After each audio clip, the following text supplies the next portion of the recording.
Protoplast কোষ প্রাচীর দ্বারা পরিবেষ্টিত সমুদয় পদার্থ একসাথে প্রোটোপ্লাস্ট নামে পরিচিত। উদ্ভিদ কোষ, ব্যাকটেরিয়া ও ছত্রাকে জড়কোষ প্রাচীরের নিচেই প্রোটোপ্লাস্টের অবস্থান। প্রোটোপ্লাস্ট দুভাগে বিভক্ত, যথা সজীব প্রোটোপ্লাজম ও নির্জীব বস্তু বা অপ্রোটোপ্লাজমীয় উপাদান।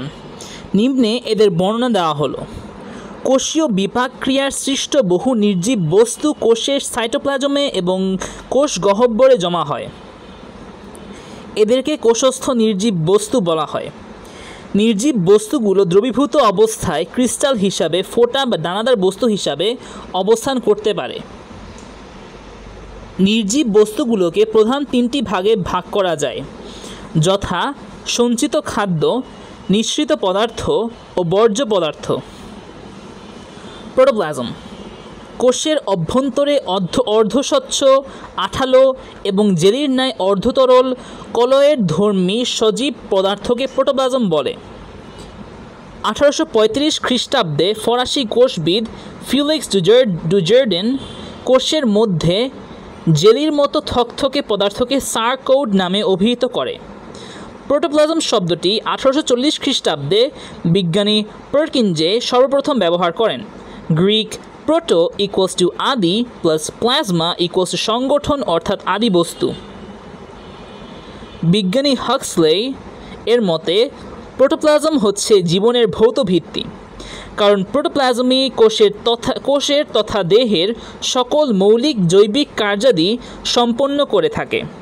এজন্যই প্রোটোপ্লাজমকে জীবনের ভৌত ভিত্তি হিসাবে চিহ্নিত করা হয়।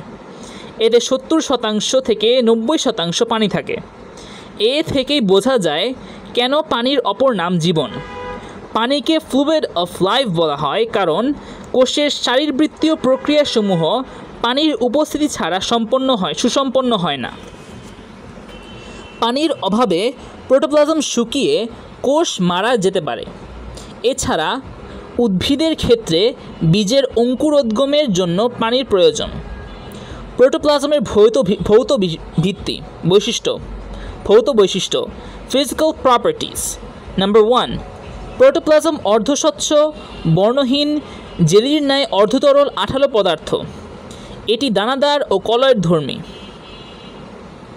এটি কোষস্থ পরিবেশ অনুযায়ী জেলি থেকে তরলে এবং তরল থেকে জেলিতে পরিবর্তিত হতে পারে। নাম্বার 4, প্রোটোপ্লাজমের আপেক্ষিক গুরুত্ব পানি থেকে বেশি। নাম্বার 5, উত্তাপ, অ্যাসিড ও অ্যালকোহলের প্রভাবে প্রোটোপ্লাজম জমাট বাঁধে। প্রোটোপ্লাজমের রাসায়নিক বৈশিষ্ট্য কেমিক্যাল প্রপার্টিজ। রাসায়নিকভাবে প্রোটোপ্লাজমে জৈব এবং অজৈব পদার্থ আছে। এতে অধিক পরিমাণে আছে পানি। জৈব পদার্থের মধ্যে সবচেয়ে বেশি আছে বিভিন্ন ধরনের প্রোটিন, এরপর আছে কার্বোহাইড্রেট, লিপিড ও ভিটামিন। এছাড়াও আছে oxygen, hydrogen, nitrogen, carbon, copper, zinc, sodium, potassium, magnesium, calcium, sulphur, iron ইত্যাদি। প্রোটোপ্লাজমের জৈবিক বৈশিষ্ট্য বায়োলজিক্যাল প্রপার্টিজ। প্রোটোপ্লাজম বিভিন্ন ধরনের উত্তেজনায় সাড়া দেয়। খাদ্য তৈরি, খাদ্য হজম, আত্তীকরণ, শ্বসন, বৃদ্ধি, জনন ইত্যাদি সকল মেটাবলিক কার্যকলাপ প্রোটোপ্লাজম করে থাকে। প্রোটোপ্লাজমের জৈবিক বৈশিষ্ট্যই জীবের বৈশিষ্ট্য। অভিস্রবণ প্রক্রিয়ায় প্রোটোপ্লাজম পানি গ্রহণ ও ত্যাগ করতে পারে। এদেরও মৃত্যু ঘটে। প্রোটোপ্লাজমের চলন, মুভমেন্ট অফ প্রোটোপ্লাজম। প্রোটোপ্লাজম কখনো স্থির থাকে না। প্রোটোপ্লাজমের এই গতিময়তাকে চলন, মুভমেন্ট বলে।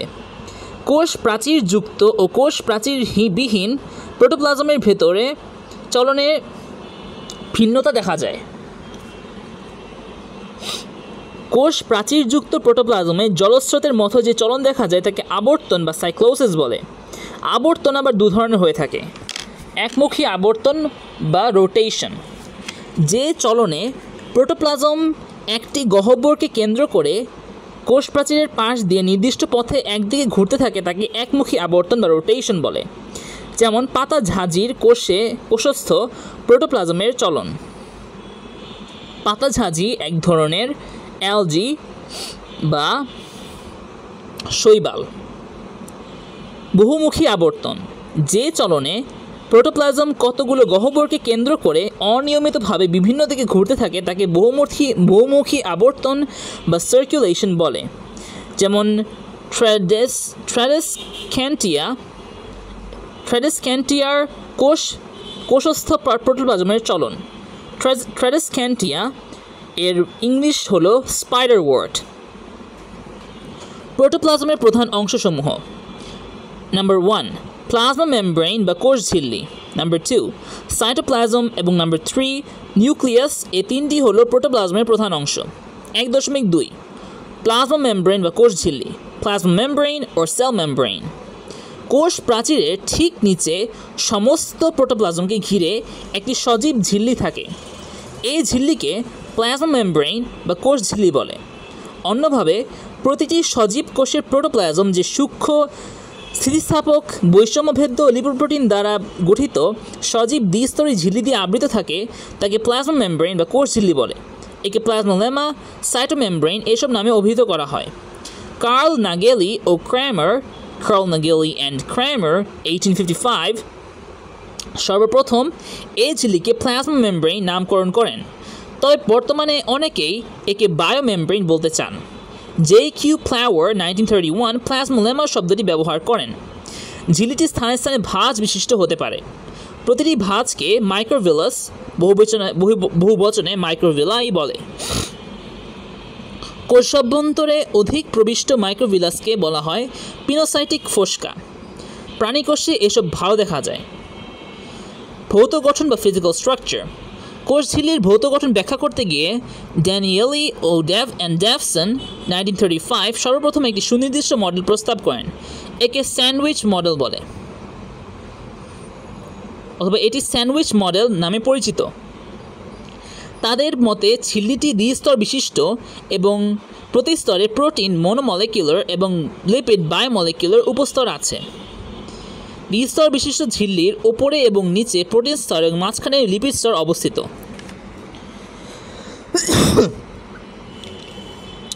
তোমরা এখানে দেখতে পাচ্ছি যে এখানে হলো লিপিড স্তর, এইটুক হলো লিপিড স্তর, দাঁড়াও, এইটুক হলো লিপিড স্তর আর এইটুক হলো প্রোটিন স্তর। তো দুই পাশেই এইটি সেম জিনিস দেখানো হয়েছে। আর একটি স্তর করে দ্বিস্তর বিশিষ্ট একটি কোষ ঝিল্লি আছে এখানে। এইটাই চিত্র 1.4 দেখানো হয়েছে ড্যানিয়েলি ও ড্যাভসনের প্রস্তাবিত কোষ ঝিল্লির গঠন।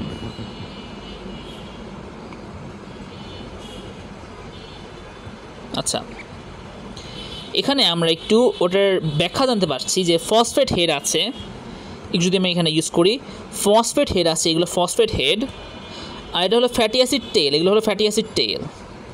এটা আবার ফ্যাটি অ্যাসিড টেল, এই যেটা আবার ফ্যাটি অ্যাসিড টেল, এটা দেখাতে পাচ্ছি না আমি, কিন্তু আমরা বুঝিনি এটাও ফ্যাটি অ্যাসিড টেল, আবার এটাও ফ্যাটি অ্যাসিড টেল, কিন্তু এটা আবার ফসফেট হেড। এই যে এগুলো হলো ফসফেট হেড। আচ্ছা, এছাড়াও প্লাজমা মেমব্রেন বা কোষ ঝিল্লির গঠন সম্বন্ধে Benson's model 1966, Lenard and Singer's model 1966, রবার্টসনের unit membrane hypothesis 1959, Singer and Nicolson 1972 এর ফ্লুইড মোজাইক মডেল ইত্যাদি মডেল প্রস্তাবিত হয়েছে। Unit membrane. বিজ্ঞানী রবার্টসন 1959 খ্রিস্টাব্দে প্লাজমা মেমব্রেনের ইউনিট মেমব্রেন মতবাদ ব্যক্ত করেন। তার মতে সব বায়োলজিক্যাল মেমব্রেনের আণবিক গাঠনিক একই প্রকার, অর্থাৎ ফসফোলিপিড বাইলেয়ার দিয়ে গঠিত, যার স্থানে স্থানে প্রোটিন গ্রথিত থাকে। স্থানে স্থানে গ্রথিত প্রোটিন সহ ফসফোলিপিড বাইলেয়ারকে কখনো কখনো ইউনিট মেমব্রেন বলা হয়। Fluid mosaic model. বিভিন্ন মডেলের মধ্যে সবচেয়ে গ্রহণীয় মডেল হল fluid mosaic model, S.J. Singer and G.L. Nicholson 1972।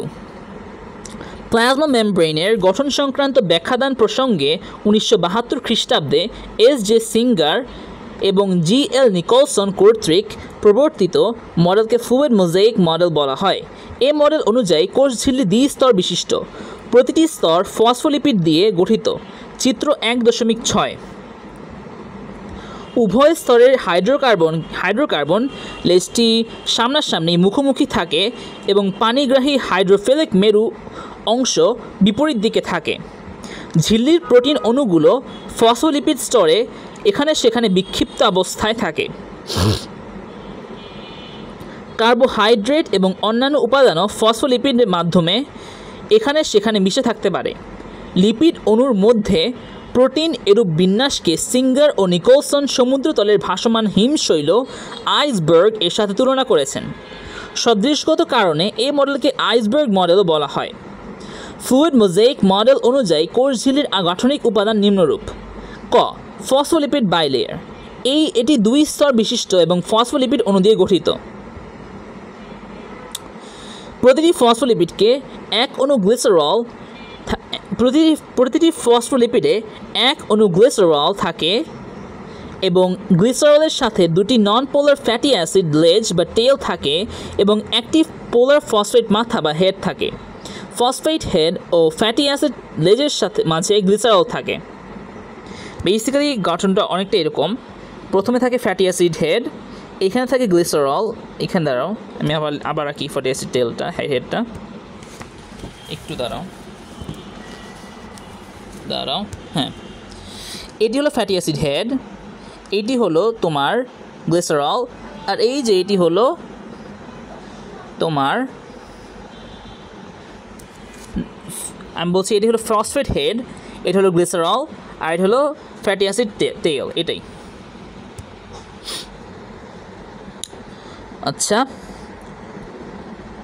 মেমব্রেনে 40% lipid এবং 60% প্রোটিন থাকে। ফসফোলিপিড বাইলেয়ার হলো অ্যামফিপ্যাথিক, অর্থাৎ এর এক অংশ পানিগ্রাহী মাথা এবং অপর অংশ পানি বিকর্ষী লেজ। খ মেমব্রেন প্রোটিন। কোষ ঝিল্লিতে 3 ধরনের প্রোটিন শনাক্ত করা হয়েছে, যেমন নাম্বার 1 ইন্টিগ্রাল প্রোটিন, এগুলো ঝিল্লির উভয় সারফেস পর্যন্ত ব্যাপ্ত থাকে। নাম্বার 2 পেরিফেরাল বা বাহ্যিক প্রোটিন, এগুলো ঝিল্লির সারফেসে হালকাভাবে অবস্থান করে। এবং নাম্বার 3 লিপিড সম্পৃক্ত প্রোটিন, এগুলো লিপিড কোরে সম্পৃক্ত থাকে। মেমব্রেনে অবস্থিত প্রোটিনই মেমব্রেন প্রোটিন। মেমব্রেন প্রোটিনের কাজ: প্রকৃত কোষে প্লাজমা মেমব্রেন অনেক ধরনের কাজ করে থাকে। প্রধান কাজ হলো একটি প্রতিবন্ধকতা হিসাবে কাজ করা, যাতে পানিগ্রাহী অণু আয়ন সহজে এপার ওপার আসা যাওয়া না করতে পারে। এই কাজটি করে থাকে ফসফোলিপিড বাইলেয়ার। অন্য সকল কাজ করে থাকে মেমব্রেন প্রোটিন, যেমন number 1 hormone, neurotransmitter, receptor mediated endocytosis ইত্যাদির জন্য রিসেপ্টর হিসাবে কাজ করে, যেমন ইনসুলিন রিসেপ্টর। নাম্বার 2 বিশেষ চ্যানেল, পাম্প, ক্যারিয়ার ও ইলেকট্রন ট্রান্সপোর্ট চেইনের মাধ্যমে অণু আয়ন ইলেকট্রন ট্রান্সপোর্ট করে। নাম্বার 3 এনজাইম হিসাবে কাজ করে। সেল মেমব্রেনে অবস্থিত membrane bound enzyme adenylate cyclase ATP থেকে সাইক্লিন AMP সংশ্লেষ করে।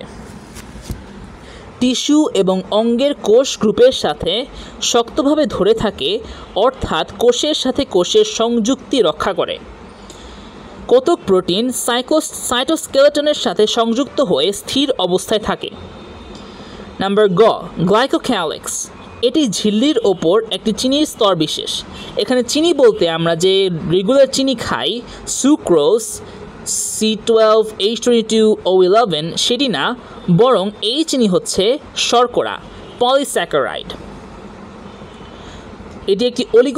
এটি সুক্রোজের মতো একটি অলিগোস্যাকারাইড না, বরং এটি একটি পলিস্যাকারাইড। ফসফোলিপিড অণুর সাথে কার্বোহাইড্রেট শৃঙ্খল যুক্ত হয়ে গ্লাইকোলিপিড ও প্রোটিন অণুর সাথে কার্বোহাইড্রেট শৃঙ্খল যুক্ত হয়ে গ্লাইকোপ্রোটিন গঠন করে। গ্লাইকোপ্রোটিন এবং গ্লাইকোলিপিডকে মিলিতভাবে গ্লাইকোক্যালিক্স বলা হয়। কার্বোহাইড্রেট শৃঙ্খলগুলো সবসময় ঝিল্লির বহিঃস্তরে অবস্থান করে। নাম্বার ঘ কোলেস্টেরল, এটি লিপিড জাতীয় পদার্থ, তবে ফ্যাট বা তেল নয়, এটি স্টেরয়েড। কোলেস্টেরলের এক মাথায় অবস্থিত OH গ্রুপটি পানিগ্রাহী, অন্য অংশ পানি বিকর্ষী।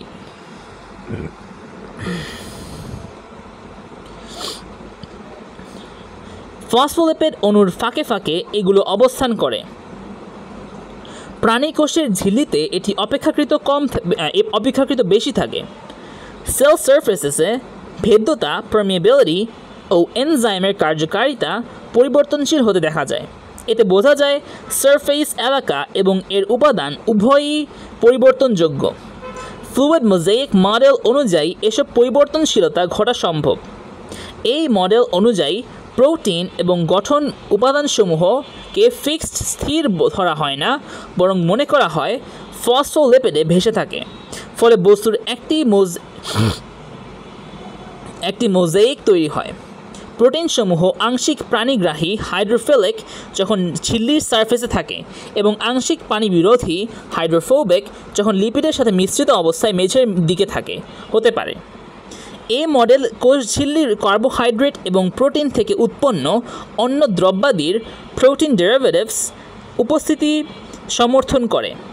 কতিপয় বস্তু কোষের ভিতর হতে বাইরে বের করতে এবং বাইর হতে ভিতরে প্রবেশ করাতে কোষ ঝিল্লির কার্বোহাইড্রেটের উপস্থিতি অত্যন্ত গুরুত্বপূর্ণ বিবেচনা করা হয়। সাম্প্রতিক গবেষণায় দেখা গিয়েছে কোষ ঝিল্লিটি অনেকটা তরল পদার্থের ন্যায় আচরণ করে। লিপিড অণু তরল পদার্থের ন্যায় ঝিল্লির একই স্তরে স্থান পরিবর্তন করে, পাশে ব্যাপ্ত ডিফিউজ হয় এবং অক্ষ লং অ্যাক্সিস বরাবর ঘুরতে রোটেট করতে পারে। একে ফ্লিপ ফ্লপ মুভমেন্ট বলা হয়।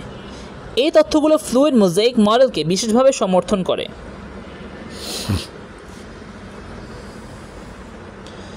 কোষ ঝিল্লির রাসায়নিক উপাদান।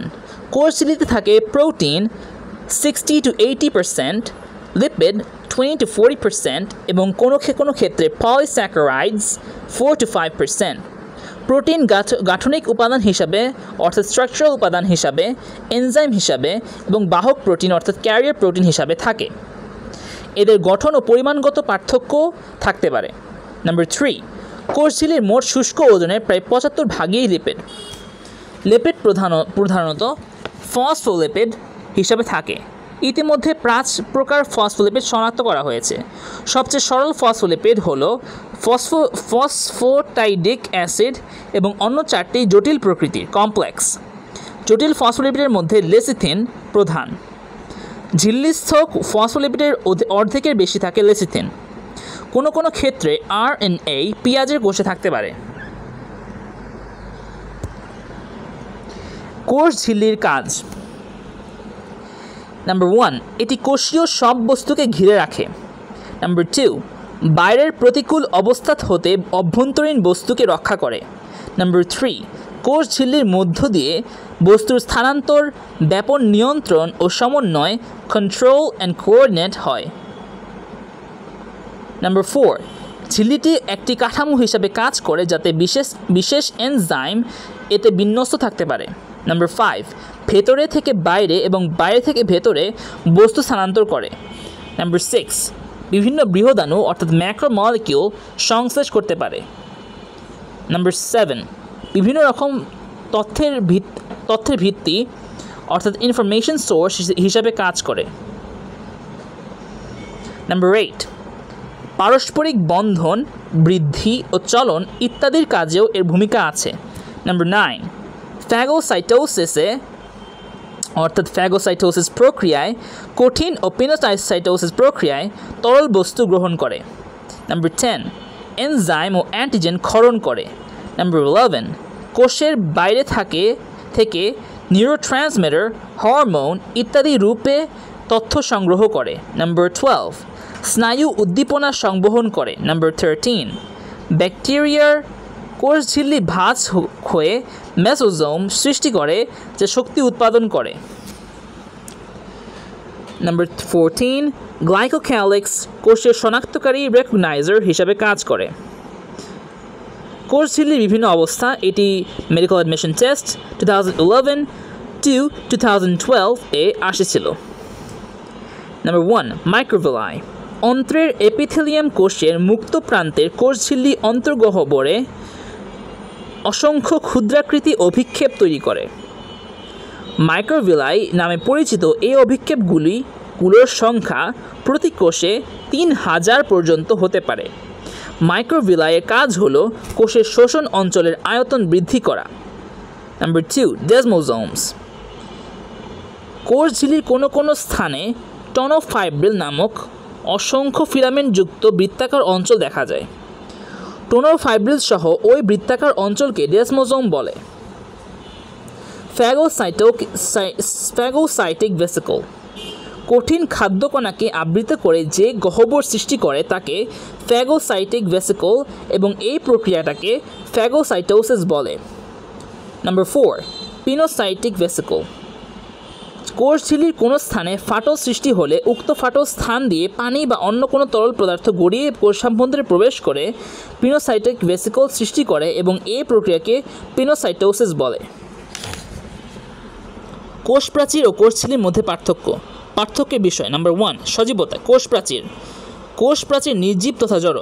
কোষ ঝিল্লি প্লাজমা মেমব্রেন। কোষ ঝিল্লি সজীব। পার্থক্যের বিষয়। নাম্বার 2, অবস্থান। কোষ প্রাচীর উদ্ভিদ কোষের বৈশিষ্ট্য কোষ ঝিল্লির বাইরে অবস্থিত। আর কোষ ঝিল্লির বা প্লাজমা মেমব্রেনের ক্ষেত্রে কোষ ঝিল্লি উদ্ভিদ ও প্রাণী উভয় প্রকার কোষে থাকে। পার্থক্যের বিষয়। নাম্বার 3, গঠন। কোষ প্রাচীর প্রধানত সেলুলোজ নির্মিত, জড়, শক্ত, ভেদ্য প্রাচীরযুক্ত। আর কোষ ঝিল্লি বা প্লাজমা মেমব্রেনের ক্ষেত্রে গঠনটা হলো প্রধানত প্রোটিন ও লিপিড সমন্বয়ে গঠিত, জীবন্ত, স্থিতিস্থাপক ও অর্ধবেদ্য পর্দাযুক্ত। আর গঠনটা কোষ প্রাচীরের ক্ষেত্রে ভেদ্য প্রাচীরযুক্ত। প্লাজমা মেমব্রেনটা অর্ধবেদ্য আর কোষ প্রাচীর ভেদ্য। কোষ প্রাচীরের কাজের দিকে আমরা যদি খেয়াল করি তাহলে দেখতে পাই যে প্রধান কাজ হলো কোষ আকার আকৃতি নিয়ন্ত্রণ এবং কোষকে দৃঢ়তা প্রদান। আর কোষ ঝিল্লি প্লাজমা মেমব্রেনের প্রধান কাজ হলো কোষের ভিতরে বাইরে প্রয়োজনীয় বস্তু চলাচল নিয়ন্ত্রণ এবং কোষস্থ প্রোটোপ্লাজমীয় অংশ সংরক্ষণ। পার্থক্যের বিষয়। নাম্বার 6, অলঙ্করণ। কোষ প্রাচীর গৌণস্তরে বিশেষ বিন্যাসের জন্য নানাবিধ অলঙ্করণ দেখা যায়, আর কোষ ঝিল্লি বা প্লাজমা মেমব্রেনে কোনোরূপ অলঙ্করণ দেখা যায় না।